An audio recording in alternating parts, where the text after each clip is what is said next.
look at the generalized control gate, for example here. So, any quantum gate U, U means unitary, can be converted into a controlled gate. How do you control that? What you need is a control qubit associated in addition to the other gate that you have, then you can produce the generalized control gate. And that is the reason why C naught is a very important gate, because taking any kind of control unit, you can actually produce another gate. So, C naught is the control X gate, which is XOR gate. You also have, we also have CC naught, okay, which where you use another control to sort of have a condition on the C naught gate. And as you know, this is our starting gate. So, you can add on controls to any particular gate that you have. So, for example, I have the XOR gate or the NOT gate, the starting one. I add a control, I get a C naught. I put in another control, then it becomes a CC naught gate. Okay. All these are possibles. So, we can always generalize saying that whenever we take one control bit, or in this case qubit, we will produce a generalized control gate. So, that is the idea. Now, this is actually useful because in quantum computing, having or adding a control bit or a control qubit on the existing gates can become very useful, and that is a very important parameter, as you will see. Now, the next very important thing is the measurement part.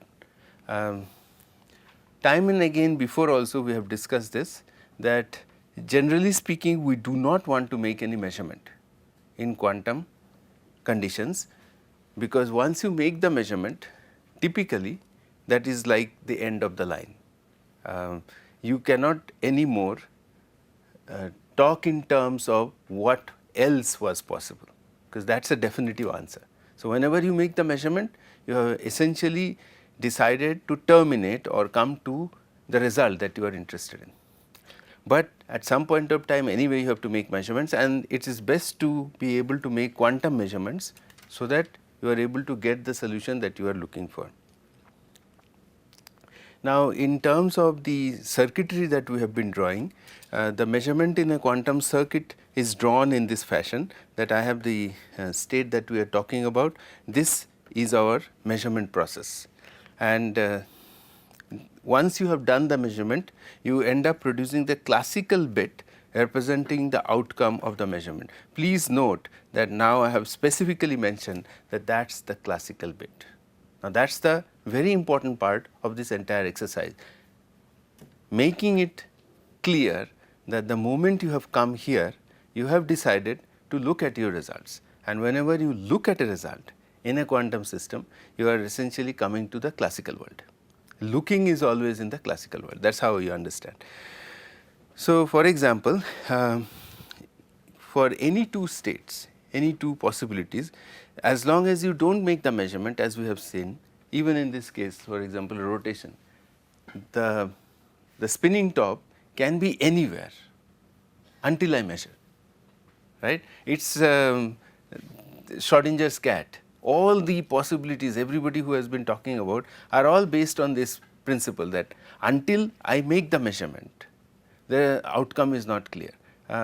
Just a reminder, Schrodinger's cat is that experiment, a thought experiment, which essentially talks about the case where if inside a box a cat and poison is put together, what is the possibility that once you open the box you will find the cat alive or dead, depends on the condition whether the cat eats the poison or does not. Okay. So, that is always a possibility, because the cat might not be hungry, might be sleeping, would not be interested in that food, whatever be the case it is, you can find it alive. But the other possibility is equally true, that it might be very hungry, immediately gets the food, eats it and dies, and when you open you see it is dead.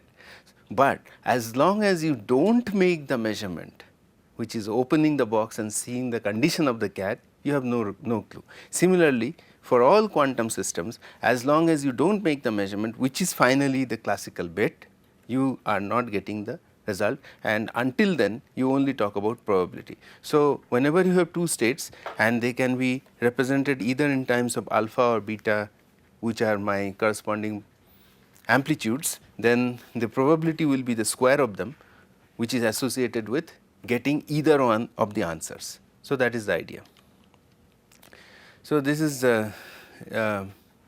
generally an important question to ask: how much information is there in a quantum state, right? Because all this logic seems like if you do not measure, the information content of a quantum state can be infinite. Is that a correct statement? We should explore that. So, that is why this particular situation as to what do we mean when we say how much information is there in a quantum state. So, in order to make or extract information out of a quantum system, you have to perform a physical measurement. So, that is the whole important point here. This is what we have been trying to tell. By making measurement of a quantum system, you automatically change its state, that we have already said. So, once you make the measurement, you have changed its state, you can no longer get the original condition. You obtain in general a random result which may be different from the original state. Now, that is also a very important point. So, just making a measurement does not make sure that you are actually seeing what was there before. Okay. Once again, going back to the Schrodinger cat, it might be that in spite of having the poison, the cat miraculously had no effect. That is also possible, right? The poison was meant for, let us say, a cockroach.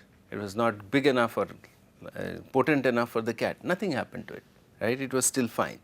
So, the original state cannot be talked about. It could be the other way around. No matter what happens, every time we open the box, we find the cat is dead. Maybe it just died out of suffocation. That had nothing to do with the poison. You do not give the poison, even then it is dead. That could also be the case. So, the original state cannot be reflected by making this measurement. So, that is the reason why it is important to notice the difference between the fact that the measurement does not or may not always give rise to the original state or the information about the original state. So, we have to actually known as a quantum measurement to make sure that we can get repeatable answers.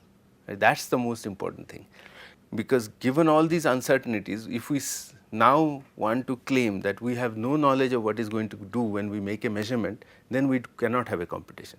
So, in terms of computation, we have to define it in such a way that the quantum measurement is a specific kind of measurement which will give rise to a repeatable answer. That is what we are after. So, when we try to make a measurement say of a given state, which is a superposition of two states, let us say, you will never be able to. So, this is one of the very important reasons why this is true. You will never be able to make the independent measures of only the alpha or the beta. You will be making a measure of their squares, right. I mean, since alpha and beta can be complex numbers, knowing their squares does not again necessarily give the values of their original alphas and betas. Okay, that is the other way of looking at the corollary. So, it is also very important therefore to know the basic idea of the basis set. That is why when you make a measurement in the frame that you are sitting in, which is typically or roughly known as the laboratory frame, the basis set is chosen by you in terms of the laboratory frame. It might have solved the entire problem in some other frame, and so when you make a final measurement, and that is coming to you as a result of a particular basis that is due to the frames of the measurement also. So, that is another very important point to understand. So, in this context, when you have many systems together, then we talk about another approach which is known as the density operator. Okay. So, how do we define density operator? The density operator is essentially a projection of one frame into the other. So, if there is a state, say V ket state, and I have the W ket state is the other one, okay. They are at some angles with respect to each other. The projection of V ket onto the W ket is sort of like the density given for the particular condition that we are looking at. So, this particular projection, the length of the projection is the scalar product using the fact that all the probabilities, all the W i's are kind of normalized. Okay. So, this is the case where we are taking advantage of the fact that we are in a frame of reference where that frame of reference is only composed of normalized states. So, anything else which is happening in any other frame of reference, when we look at them, we only see their projections. Those of you who have been dealing with engineering drawings and many other forms of doing things, whenever you take a solid picture and you draw its 2D projection on a piece of paper, you are doing the exact same thing. Okay. You are representing a 3D picture on a 2D plane. So, here also we are not really able to get the actual state in its form. The particular frame that we are using, we are projecting it on that frame and looking at it. So, that is why you need an operation which will do the job for you, and this is typically known as the density operator, which gives you the length of the projection in terms of the scalar product. Okay. Clear? It is actually an operator, right. So, this is all we are doing in terms of measurement, because at the end of it, when wherever we are, whatever we are, we have to get the measurement. So, if we measure with respect to, let us say 0 1 basis, and psi my wave function is essentially just 0 vector, then the answer will be 0 with a probability of 100%. Similarly, if it is going to be only state 1, then the answer will be with probability 100% the value of state 1. Any time I measure wave function, I will either get 1 because it is only 1, or I will get 0 because it is only 0. Okay. But in all other cases, the result will be probabilistic. It can be exactly in the middle, which means that I have a equal mixture. So, in the large number game, the typical case is always that either one of them is equally likely. So, like the coin toss problem. Okay. Without, for a biased coin, unbiased coin, the probability of getting a head or a tail is almost always equal. So, we give the probability as half, right. So, no matter what you do, you will always get the probability of half, and this is exactly like saying that it will get alpha squared and beta squared will always be equal to 0.5. So, that is the simple thing. The point, however, to note here, which is interesting, which you do not really think about when you do classical measurements, even say coin toss thinkings. In terms of measurement, after the point of making the measurement, the value permanently changes to the result obtained. Okay. It is like saying that if psi at some point of time changed from 0 to 1, but at the point of time that you made the measurement, it was found to be 1, then after measurement the state will always remain in 1, because it has been made into a classical state now, right. The measurement essentially takes it there. So, once you have made the measurement, originally it could have been in 0 or 1 with some probability, but just by chance that you measured it at a time when you just converted it into the 0 case, if that is the way it is, then the measurement will always show forever that it is going to be in 1. Okay. That is the point which is very important to note, that it is not exactly like the classical case. There is a subtle difference there. Okay. If you measure with respect to a different basis, things can become very complicated. So, for example, here is the case when you are measuring, this is something which I think we have there are practice which has been done on it, and one of the practice problems we will do in class, it will become clear also. This is something which we will do here. Say measurement of a function psi, which is having the mixtures of alpha times 0 and beta times 1. Now, you are going to measure it with respect to the plus minus basis, which is some other basis. This will give you one of the results plus and the other one minus with some other particular probabilities. Okay. Now, this is different from our earlier measurement, because there we were measuring with respect to 0 and 1. Now, we have suddenly decided to measure with respect to alpha, plus and minus. And so, the measurements found from this result will not be the same that you have gotten for the other basis. So, if you make a basis transform and you get answers for a quantum system, they need not be necessarily be the same. Okay. If by chance they are same, then you can be lucky, but there is no guarantee that they will be the same. Most likelihood they will not be. So, and this is always true, whenever you make a measurement it changes. Anyway, so this is all we have been telling formally all the time, that any time you make a measurement you will get the probability, and the moment you change the basis of measurement, the results will be one of the basis sets with different probabilities. Now, when you have many qubits, so as of now we have been talking about just one or the other state. So, they were essentially single qubits, one state or the other.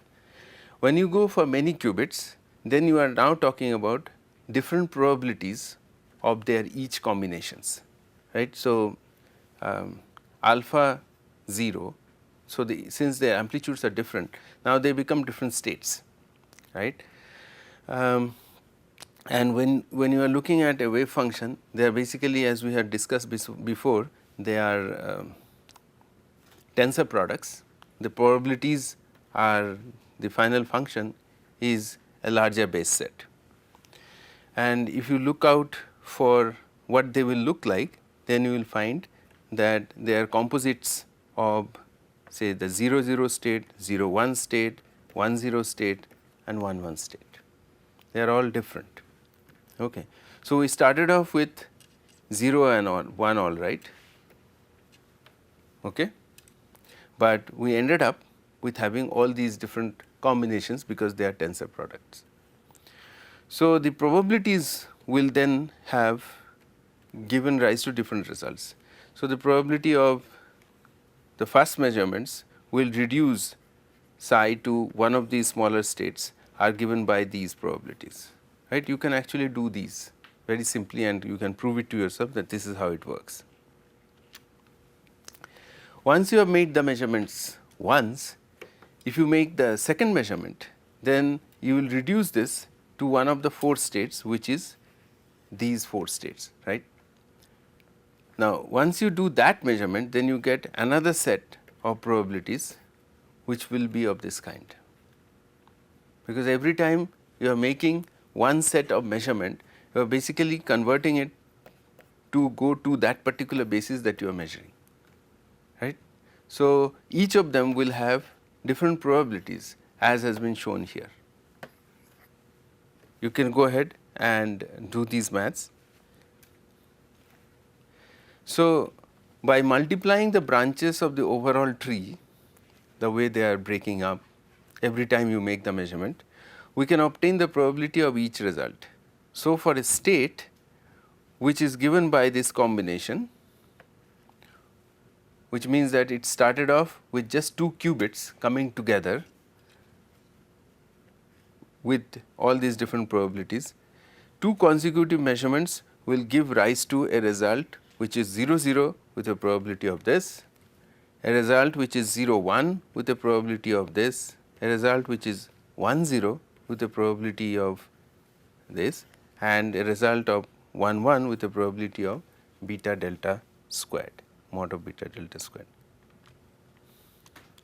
So, now there is a specific thing that I wanted to mention here, that in this particular case when we talked about, we were able to measure each of them individually. That was important, right. We measured 0 0, 1 0, 0 1, 1 1 with certain probabilities. Although we started off with states which were 0 and 1. Okay. Okay. Just remember that. Now, that was possible, which means that we were going and looking at how their probabilities were when we looked at them individually in different bases. Now, there can be also states in this many qubit situations which cannot be broken down into a tensor product of a kind where I can associate individual probability to each of these kinds of states that we kind of discuss. So, let us consider, for example, is a condition where it looks like this. Now, when this happens, see, what I am trying to say is that these 0 0 and 1 1 are the states where you were able to break them into these individual cases on these tensor cases. But in some cases it is such that you cannot break them, and then they are known as the entangled states. I cannot really go back to my original states no matter what they are. That is because of the rule of the tensor product. Every time you multiply, your matrix ends up multiplying every element of the other matrix. That is the basic idea behind a tensor product and a vector product. Right. So, the point what I am trying to do is that it is when you do simple matrix multiplications, you can always break them up easily. But when you are doing matrix multiplications when they are involving tensors, what we are doing is every element of the matrix is getting multiplied by the other, all the elements of the matrix, right. And so, that is different as compared to, so these cases where we are not able to get back to the original states where they came from, they are known as entangled states. Now, this is a mathematical issue which makes quantum systems behave very different from classical systems, because this does not happen in classical systems. Okay. All right. So, in this spirit, the most important condition arises, which was given by Bell. John Bell is the one who looked at the EPR problem, which basically asked the question about, actually we will do this in detail. Right now let me just do the mathematical part of it. For a 2 qubit system, the 4 possible entangled states are named as Bell states, because these states are the ones which are possible to be transmitted and measured in a very specific manner. Okay. And this is very important because this one helps in quantum teleportation.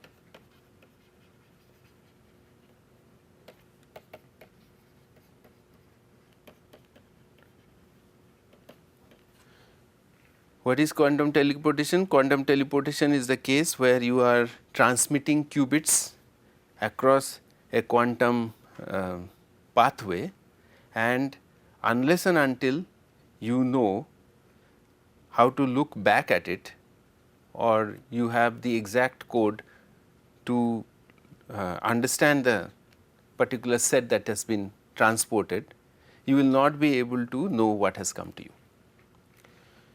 So, that is why it is extremely important in quantum teleportation and cryptography, where it is absolutely important to be able to transfer qubits securely.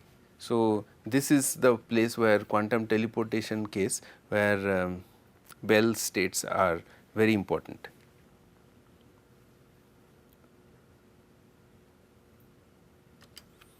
Okay. If you go with more than 2 states, so this was with 2 qubit situation. If you go with say 3 qubit situation, or generalized m qubit situation, then the similar states, which are the entangled states, were given by Zeilinger and Greenberger. So these are the three. So here we had Bell states which were associated with EPR conditions, and here we have many states which were eventually generalized by Greenberger, Horne and Zeilinger, where they had used M states to create the same kind of entanglement conditions which can be transmitted across securely. So, entangled quantum states which involve at least 3 subsystems. So, this has to be at least 3 or more. Okay. Anything up to 2 is the Bell's condition, satisfies the Bell states. 3 or more are the ones which are given by GHZ or the Greenberger-Horne Zeilinger conditions. Many measures define GHZ to be maximally entangled. Now, this term maximally entangled is something, once again we will come back to it. This is a theoretical principle, but the idea of maximally entangled means no matter what happens, you will not be able to get to a scenario where they can be separated out. So, let me actually tell you this right away here, that entanglement has its own degree also. There are some cases where under certain basis set, under certain conditions, you might be able to separate the states to some level. Then they are not really maximally entangled, but they are sort of entangled to a level as long as you are not doing the state transforms to a certain level. In a given condition, you can get them to be entangled, but when they are maximally entangled, no matter what happens, they are always going to remain entangled in the entangled state. You cannot actually treat them as individual units. For 2-dimensional subsystems, GHZ can be as simple as 0 raised to the power the tensor product to m and its superposition with the other state over by 2. And the simplest 3 qubit state is exactly like this. Actually, the reason why it is at least 3 or more subsystems is because if you go to the 2 qubit state, it essentially reduces down to Bell's state, because it is essentially the same, all the signs and everything put together. The fact that this has this tensor of the matrix on top also corrects for the signs that you want in the middle. So, that is how it works out. So, if you compare them, similar terms exist. This is always with 2 states, whereas in this case you have at least 3 or more, but they have the same characters. So, and they cannot be sort of never taken out together. So, maximally entangled, all of them, all the Bell states as well as they are maximally entangled. If you are doing multiple substates or subsystems, you can have other kind of situations where they are not maximally entangled conditions. There we do not talk about GHZ states, but if you want to get Bell kind of situations taken on to larger number of qubits, then this is the only kind of condition that you will be able to use, and they have to be maximally entangled. Now, what is the amazing thing about entangled state? What is it which makes entangled states so important in quantum mechanics and quantum computing? There is a term associated with this, spooky, or in common language ghostly. Okay. See, up to superposition, which has a classical analog, waves, you can always justify whatever you are seeing with some sort of a physical analog. When you come to entanglement, since you cannot ever fall back to the individual states, there is almost no particular condition where you can say that I have a classical analog. It is just really not there, right? And therefore, everything in this area looks very spooky. But for the moment, if you do not worry about the spooky pair, there are some amazing fun associated with the entangled state. So, the first thing is, after measuring an entangled pair for the first time, the outcome of the second measurement is known 100%. It is like this. And that is why this question arises, that information can move faster than speed of light. Because according to this theory, what did I just say? I said that I have an entangled pair which I have just created, right? And now I let the other, so I have two of them, let us say the simplest case, two quantum systems, I have made an entangled pair. So, I get two, one I keep with myself and the other one I put it on, say anything, I mean let us say the rocket which is going to moon, I put it on there, it goes away to moon, it is there. Now, I measure the one that I have it with me. The theory says the moment you measure that, you have the information of the other one, because that is how it is mathematically done. Mathematics says that. If that is the way it is, then you have just violated what you would otherwise think the speed of light. You got information faster than the speed of light, because the moment you measure the one of the pairs here, you have the information of the other one, which is now residing in say moon. And you can do thought experiments where you can say that it has been sent to the other galaxy, let us say, right. And yet the moment you measure it here, you have the full information of the other. Okay. Now, this is one of the fallacies which Bell was able to prove. There is something known as a Bell's inequality, which proves that the EPR paradox is not leading to this kind of a situation, which says that you can have faster than light transfer of information. That is not possible. The reason being, the concept of this entire information content that we just talked about is decided a priori at the time of the creation of this information. Whatever you do after that has no meaning.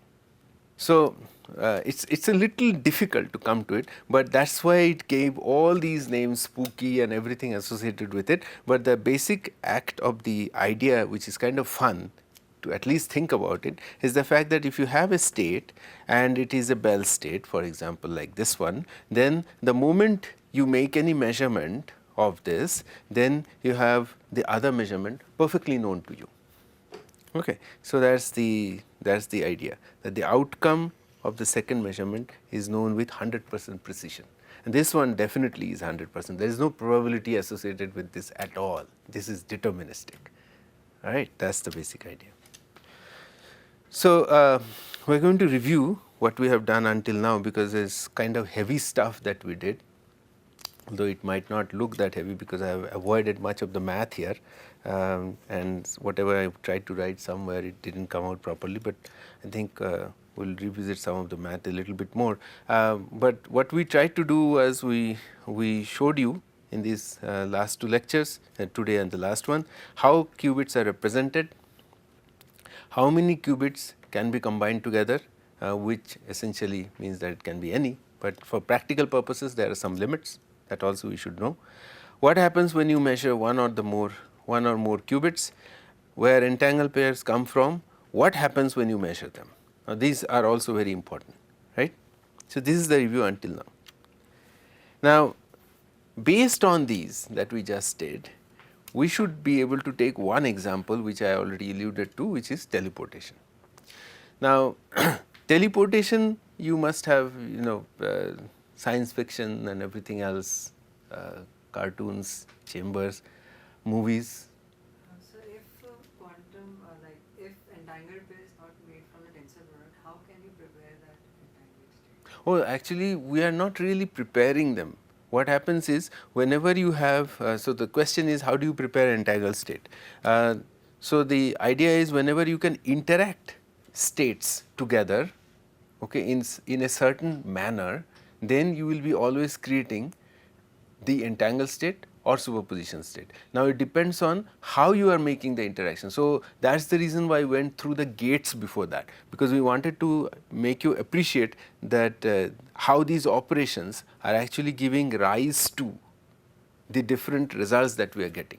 So, one part is measurement, but the point of measurement is that once you are making the measurement is the final answer, which is like a classical answer. But going before that are all the different steps which were gates.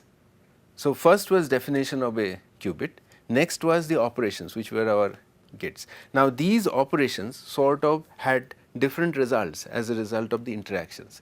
Some of them can end up producing only superposition or only amplitude enhancement or something like that, nothing very amazing, and they can be completely ratified as far as our knowledge in terms of classical mechanics or classical understanding. But there are some cases where the moment you do that, you are not able to get back to the individual behaviors or characteristics. That is where we defined entanglement. We said that although we had two superpositions of states. So, generally it starts off like this: when you have one qubit, which is basically two states, that is the simplest case. Once I take one qubit, mix with another qubit, I get the next level of problem, which can be as simple as superposition, right. It is only a sum of the two conditions, all possible sums. Now, when I take one superposition state and I have another superposition state come together, their interaction is going to be defining as to how they will interact. Do they choose to remain to be like superposition, like in the sense that each of them will behave as independent qubits and they will again only produce up to superposition. But that is rare. In quantum system that does not happen. They lose their individual identity at that very point. They all become something else when they come together. So, those 4 qubits now, which I initially started off, has now actually no, it was just 2 plus 2, right. So, I had one which had 2 conditions, I had another one which had 2 conditions, we put them together, they already started interacting in a different way, right. That is the Bell condition, where I can produce entanglement. When I can put another one, that is getting even harder, and that is where the starting point of this other condition starts. And then as you when you make it grow, it is the same idea. Mathematically, it is to be represented by tensors, and before that whatever you do, they are going to be represented as vectors. That is the idea. And the biggest advantage we have as a result of all of this, one example is quantum teleportation, which is a reality. By the way, this is one thing which I should first say, that this part of quantum computing or quantum information processing is essentially a reality, and there are 100% proofs that this one exists and it has been used. So, this is the basic idea, that there are two individual communicators, let us say Alice or Bio, that is the common nomenclature in this area. If they have a single particle, so here we start the first one, a single particle from an entangled pair. Okay, then it is possible for Alice to teleport a qubit to Bob using only a classical channel. The state of the original qubit will be destroyed, right, because the moment measurement is made, state is destroyed. So, the point is only using a classical channel this can be done, and therefore, it is kind of interesting to note that you can do this when you have an entangled pair, and the question of this is the using the properties of entangled particles, this can be done. So, what is the idea behind this particular idea of a teleportation? The first thing to remember in this case is, this is something which we have done before. In quantum mechanics, we cannot create something, we cannot annihilate something. Nothing can be created, nothing can be, that is known, which means that it is impossible to clone or duplicate an unknown quantum state.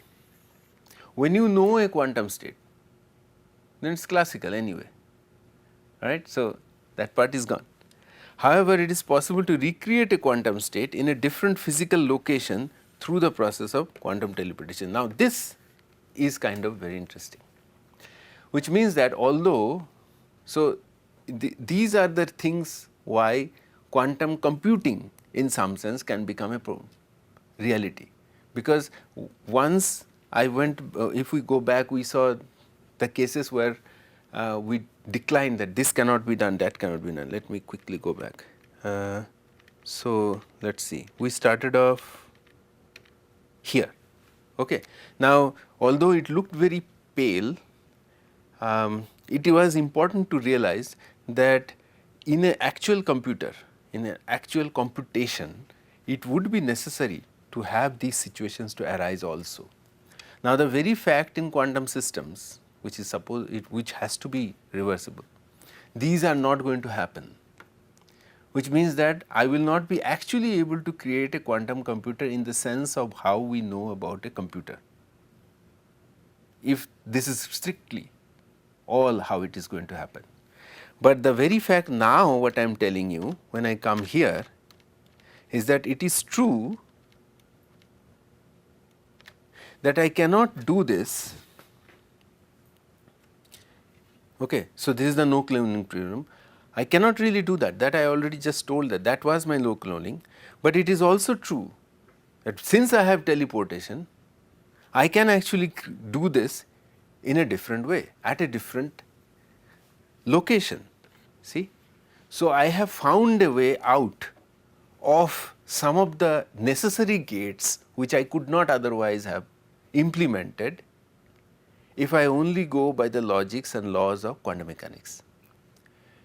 Okay. This is perfectly allowed through quantum mechanical system, that I can actually do a teleportation, quantum teleportation. Okay. So, that is the reason why quantum teleportation is important. So, although I opened it by saying how we are going to do this, here is the mathematical point of how we are going to actually achieve the idea of quantum teleportation. So, Alice wants to teleport the particle 1, as I mentioned, to Bob. So, in order to do that, what is necessarily required is we need two other particles, 2 and 3, that are prepared in an entangled state. So, this is basically the Bell pair as we have done. So, this is state 0 and 0 having of 2 and 3, which is superimposed with the 2 and 3 of 1 and 1 of root 2. So, this is the Bell state, okay, that is created. Now, particle 2 is given to Alice, particle 3 is given to Bob. Once you have created this,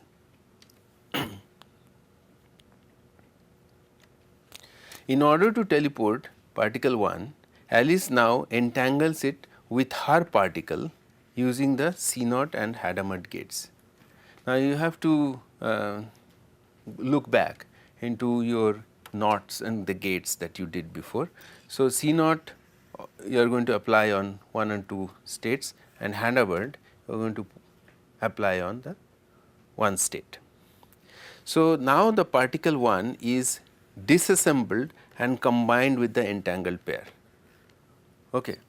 So, this was the process that I was telling you about earlier.